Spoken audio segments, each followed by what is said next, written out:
Hello my dear children, welcome back. बच्चों, last lecture में हमने एंटरप्रेन्योरशिप डेवलपमेंट का प्रोसेस पढ़ा था और हमने ये देखा था कि जब भी कोई एक पर्टिकुलर पर्सन बिजनेस स्टार्ट करने की सोचता है, जिसे हम एंटरप्रेन्योर कहते हैं, तो जब वो अपने आइडिया को बिजनेस प्लान में कन्वर्ट करता है और एक एंटरप्राइज बनाता है, so that is called the entrepreneurship. जो एंटरप्रेन्योरशिप है वो भी बिजनेस आइडिया से ही शुरू होती है।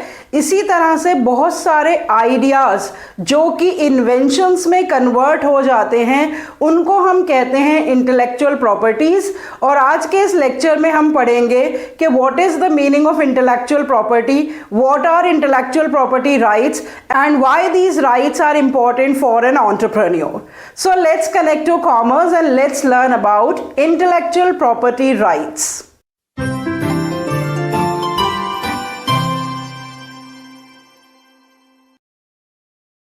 सबसे पहले बच्चों मैंने डिफाइन कर रखा है कि इंटेलेक्चुअल प्रॉपर्टी किसे कहते हैं। इंटेलेक्चुअल प्रॉपर्टी राइट्स की डेफिनेशन क्या है, कितनी तरह के इंटेलेक्चुअल प्रॉपर्टी राइट्स हैं, उनका क्लासिफिकेशन चार्ट मैंने यहाँ पर दिखा रखा है। तो इसका सिर्फ हमें कॉन्सेप्ट अंडरस्टैंड करना है।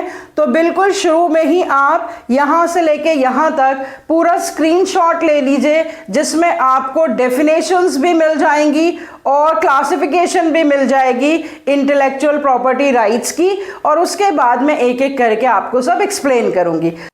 So let's begin with the definition of intellectual property। बच्चों, इतने सारे जो प्रोडक्ट्स और सर्विसेज हम इस्तेमाल करते हैं ना, हर एक में आपको इंटेलेक्चुअल प्रॉपर्टी का एग्जाम्पल मिल जाएगा। जो कार का हमारा डिज़ाइन होता है, जो मोबाइल फोन्स हम यूज़ करते हैं उसकी जो टेक्नोलॉजी होती है, जो भी किसी प्रोडक्ट पे लोगो या मार्क होता है, वो सब जो है इंटेलेक्चुअल प्रॉपर्टीज़ कहलाती हैं। अब देखते हैं एक प्रॉपर डेफिनेशन इंटेलेक्चुअल प्रॉपर्टी की, वो क्या है। It refers to the products of human mind like inventions, literacy and artistic works, symbols, images, names that are used in the business.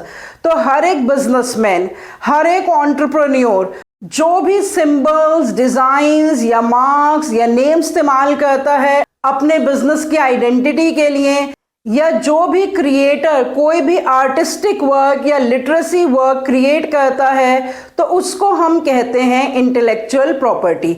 और एक्चुअली इंटेलेक्चुअल प्रॉपर्टी इनिशिएट कैसे होती है?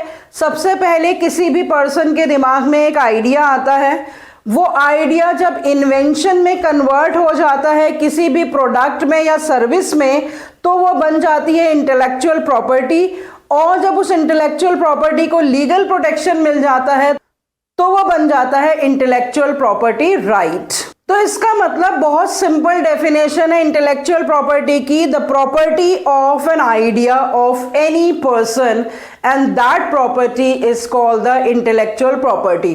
तो दिमाग में किसी भी पर्सन के कोई भी आइडिया है, कोई प्रोडक्ट बनाने का आइडिया, कोई सर्विस स्टार्ट करने का आइडिया, कोई बुक लिखने का आइडिया, नॉवल लिखने का आइडिया, फिल्म बनाने का आइडिया, कोई म्यूजिक क्रिएट करने का idea, any idea that a person gets in his mind, and when he implements that idea and converts that idea into any sort of invention that is created for the very first time, so that creation of a creator, that is called the intellectual property। अब देख लेते हैं intellectual property right की definition. The legal rights conferred upon the creator or the owner of the intellectual property to prevent others from using it is called intellectual property right। मतलब जो creator है या जो ओनर है जिसने उस property को क्रिएट किया है, जो कि प्रॉपर्टी ऑफ माइंड है, उसका इस्तेमाल कोई दूसरे नहीं कर सकते हैं। इसके लिए उसे एक लीगल प्रोटेक्शन मिलता है and that legal protection is called intellectual property right. अब इंटेलेक्चुअल प्रॉपर्टी राइट्स कितनी तरह के होते हैं वो मैंने यहाँ पे क्लासिफिकेशन चार्ट में दिखा रखा है। पहले मैंने इसको दो कैटेगरीज में क्लासिफाई करा है।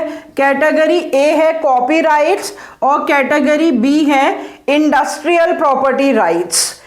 कॉपीराइट्स की डेफिनेशन मैं अभी बताती हूँ, पहले देख लीजिए कि इंडस्ट्रियल प्रॉपर्टी राइट्स फर्दर सब क्लासिफाई कैसे होते हैं।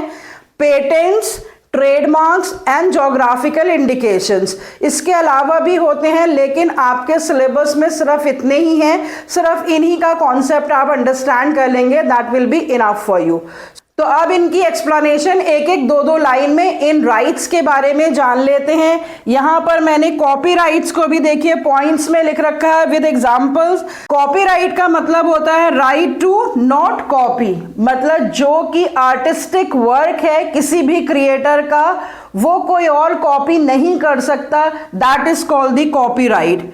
It is offered as soon as the idea is expressed by the creator. सबसे इंपॉर्टेंट फीचर है कॉपीराइट का कि जैसे ही वो आर्टिस्टिक वर्क जो कि क्रिएटर क्रिएट करता है वैसे ही उसे वो कॉपीराइट मिल जाता है, उसे कहीं से वो एक्वायर नहीं करना पड़ता है। तीसरा point, conferred upon the creator of literacy work, artistic work, musical work, dramatic work, ये सारे एग्जाम्पल्स हैं कि किस तरह के क्रिएटर्स को ये कॉपीराइट मिलता है जो कि आर्टिस्टिक, लिटरेसी, म्यूजिकल या ड्रामेटिक वर्क को क्रिएट करते हैं। एग्जाम्पल्स मैंने यहाँ पर लिख रखे हैं, जैसे नॉवेल्स हैं, बुक्स हैं, कोई सॉन्ग किसी ने क्रिएट करा, लिरिक्स हैं, कोई पेंटिंग्स बनाई, कोई स्कल्पचर्स हैं, डांस स्टेप्स क्रिएट किए, म्यूजिक कंपोजिशन है, सिनेमेटोग्राफी है जो फिल्म इंडस्ट्री में यूज की जाती है या कहीं और भी।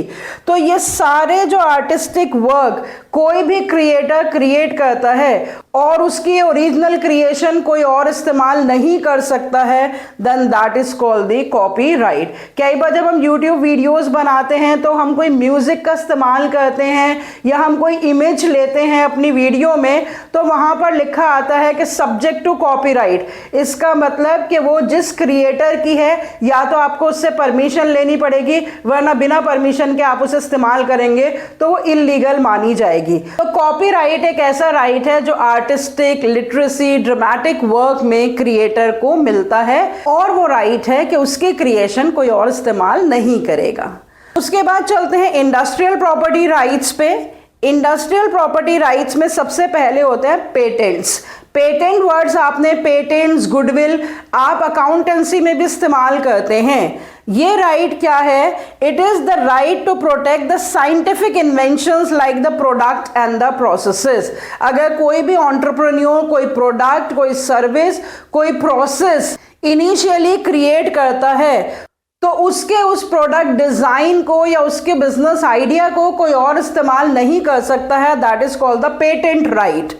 It is the right to exclude others from using, from making, from offering for sale, from selling and from importing the inventions made by the creator।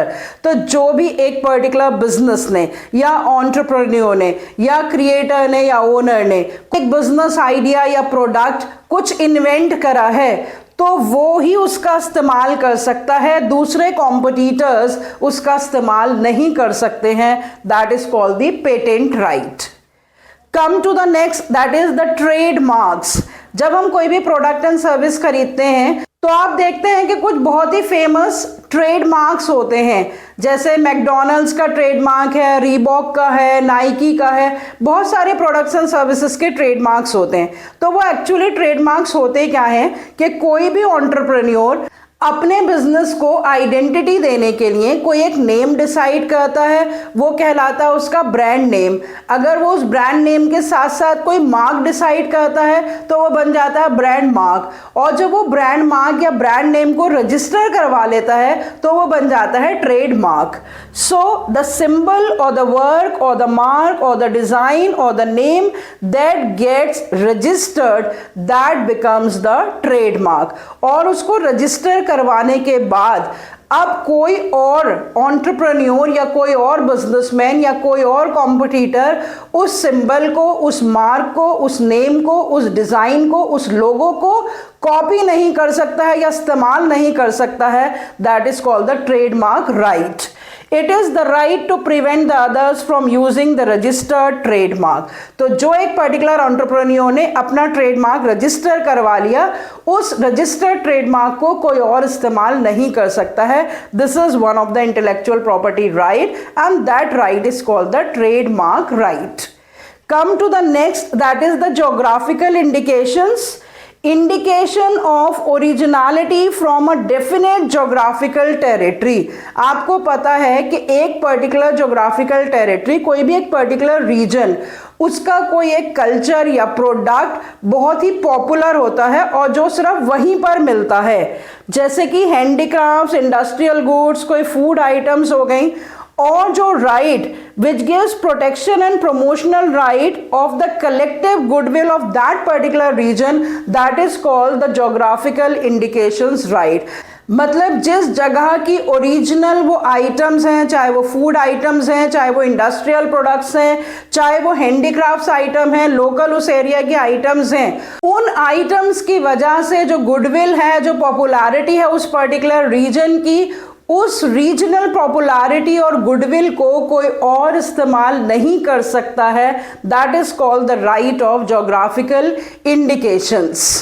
सारे इंटेलेक्चुअल प्रॉपर्टी राइट्स की आपको डेफिनेशंस और उनके एग्जाम्पल्स इतना जानना जरूरी है।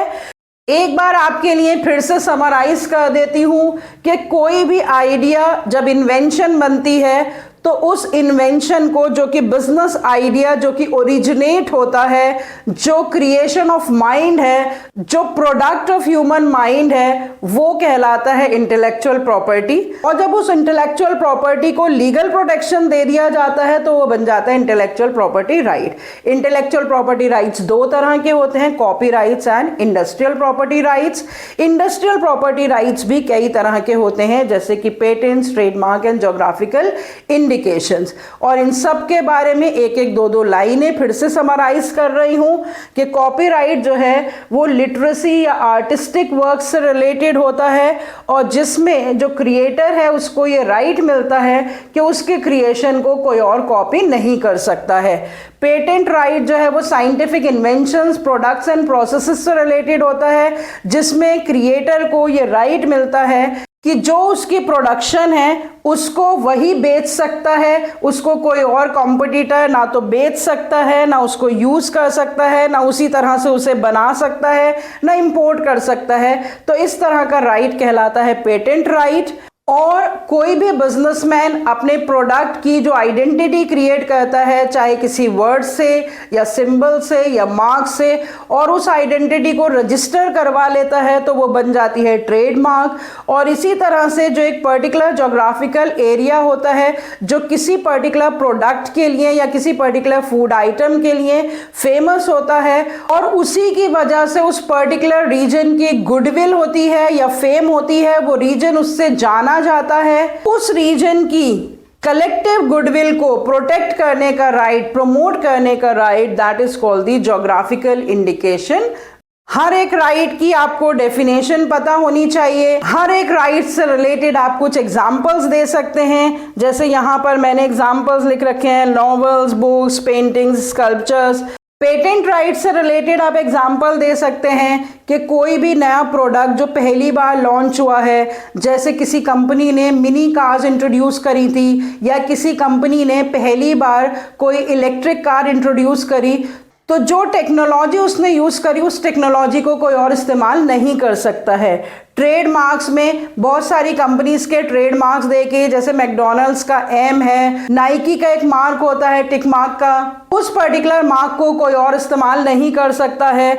और कोई भी पर्टिकुलर एरिया जिस पर्टिकुलर चीज के लिए फेमस होता है, जैसे कश्मीर में पश्मीना फेमस है, उसकी हैंडीक्राफ्ट्स आइटम फेमस है, या बनारस की सिल्क फेमस है, तो वो जो ओरिजिनल उसी एरिया से बिलोंग करती है तो उसे किसी और एरिया की ओरिजिनलिटी बनाकर बेचा नहीं जा सकता है। तो इस तरह से आप एग्जांपल्स देके types of intellectual property rights explain कर सकते हैं। इतना ही आपके लिए काफी है जानना।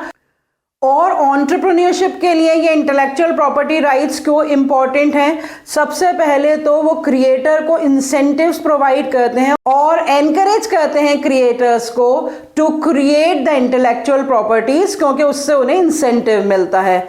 दूसरा कि जो भी क्रिएशंस होती हैं क्रिएटर की, वो उनकी मर्जी के बिना कोई और इस्तेमाल नहीं कर सकता है, तो उनके लॉस ऑफ इनकम को वो प्रिवेंट करते हैं।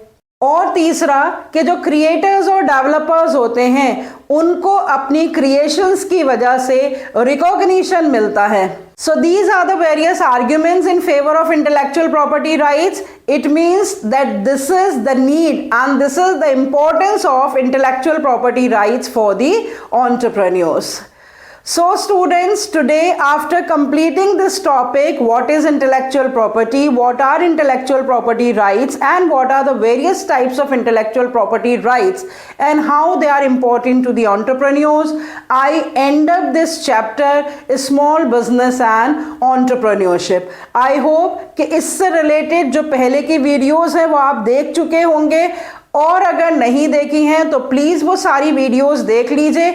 बहुत ही इंपॉर्टेंट चैप्टर है, not only from the examination view point. मैंने बिल्कुल शुरू में ही बता दिया था कि आप लोग ही फ्यूचर एंटरप्रेन्योर्स बनने वाले हैं, तो आपकी पर्सनल लाइफ्स के लिए भी इस चैप्टर की एक एक चीज़ को जानना और समझना बहुत ज़रूरी है, apart from being its importance from examination point of view.